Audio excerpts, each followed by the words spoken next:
सनवल को मूसा के बंदों ने गोली मारी होती है। पिया चीखती हुई सनवल से गाड़ी रुकवाती है।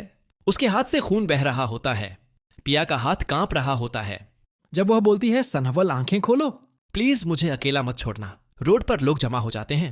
कोई एम्बुलेंस को कॉल करता है या बिना सोचे समझे सनवल को गाड़ी में बिठाती है और सीधा अस्पताल ले जाती है। अस्पताल के इमरजेंसी वार्ड में डॉक्टर भागते हुए आते हैं।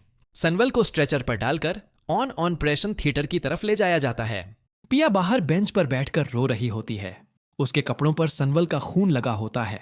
बार बार उसके दिमाग में वही आवाज गूंज रही होती है, अगर सनवल को कुछ हो गया तो मैं अपने आप को कभी माफ नहीं कर पाऊंगी।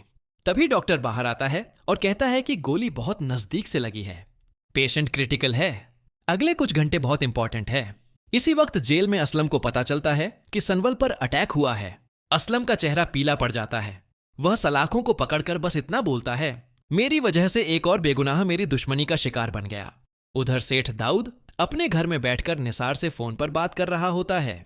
दाऊद के चेहरे पर अजीब सा सुकून होता है। वह कहता है, अगर सनवल जिंदा रहा तो समझ लेना काम अधूरा रह गया।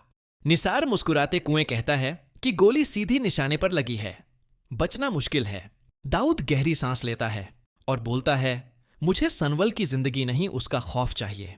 अगर वो जिंदा भी रहा तो ऐसा होना चाहिए कि दोबारा उठ खड़ा ना हो सके।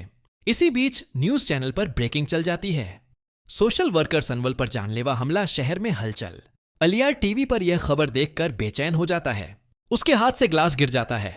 उसके दिमाग में पिया की बातें गूंजती हैं। वह तुरंत घर से निकलता है और अपने दोस्त से कहता है, मुझे सच जानना है। अगर मेरे अब्बू इस सब के पीछे हुए तो मैं खुद उनके खिलाफ खड़ा हो जाऊंगा। वह चुपके से अपने अब्बू के पुराने कॉन्टैक्ट्स के बारे में पूछताछ शुरू कर देता है। अस्पताल के बाहर पिया अकेली बैठी होती है। सस वहां पहुंच जाती है और पिया को संभालती है। पिया रोते हुए कहती है, अगर मैं सनवल से दूर रहती तो आज यह दिन ना देखना पड़ता।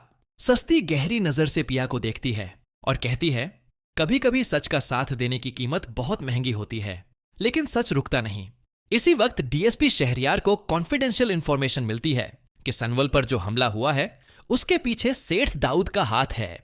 शहरयार अपनी टीम से कहता है कि बिना वक्त जैक के दाऊद के नेटवर्क पर नजर रखी जाए। वह कहता है, इस बार गलती की गुंजाइश नहीं होनी चाहिए। और ऑपरेशन के बाद डॉक्टर बाहर आता है। पिया और सस्सी दोनों उठकर खड़ी हो जाती है। डॉक्टर बताता है कि गोली निकाल दी गई है, लेकिन इन्फेक्शन का खतरा है। पेशेंट अभी भी डेंजर से बाहर नहीं है।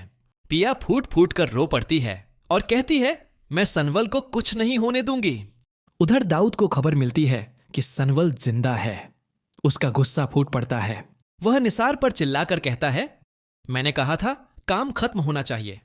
निसार डर के मारे चुप हो जाता है। दाऊद बोलता है, अगर सनवल बच गया तो वह मुझे चैन से जीने नहीं देगा।